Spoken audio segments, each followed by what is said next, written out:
Communication can occur in three ways, and they are point-to-point, broadcasting, and multicasting. In point-to-point, as the name suggests, two computers directly communicate with each other, that is one-to-one.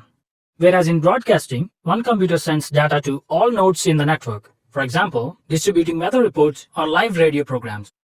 Broadcasting a message is wasteful because some of the receivers might not be interested in the message. Multicasting is nothing but sending messages to a well-defined group of nodes, but not all the nodes. For example, streaming live video only to the subscribed viewers. Categories of networks. In general, there are two primary categories of networks: local area network and wide area network. Networks of a size in between are typically referred to as metropolitan area network. Local area network. Local area network, or LAN, is a private network of personal computers or consumer electronics that share a common communication medium such as cables or wireless connection. LANs are confined to a small geographic area such as single office or a building. LANs owned by companies are called enterprise networks. All computers in the LAN communicate through a hub or a switch.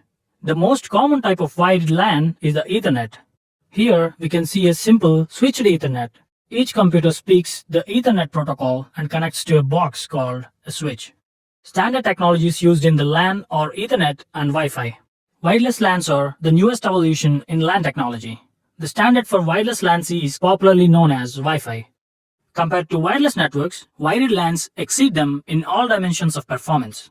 Many LANs use wireless technologies that are built into smartphones, tablet computers, and laptops with the help of hotspots.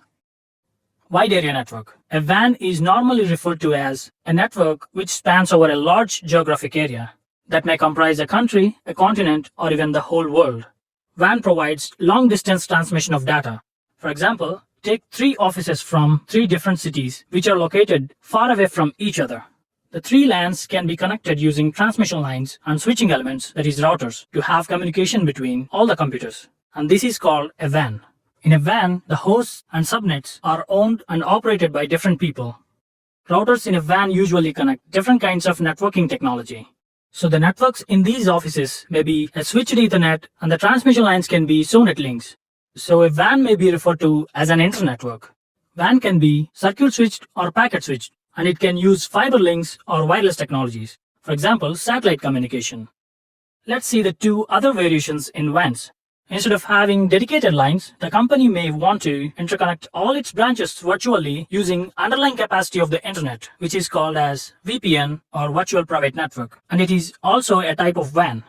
Instead of having dedicated lines and VPN, the company can approach a network service provider or telecom company to connect all its branches, which can also be a WAN. Metropolitan area networks. A metropolitan area network, or MAN, is a network which is bigger than LAN but smaller than WAN. It typically covers the area inside a town or a city. It is designed for those who need a high-speed connectivity. A good example of MAN is a part of a telephone company network that can provide a high-speed digital subscriber line or DSL to the customer. Recent developments in high-speed wireless internet have resulted in another type of MAN, which has been standardized as IEEE 802.16 and is popularly known as WiMAX.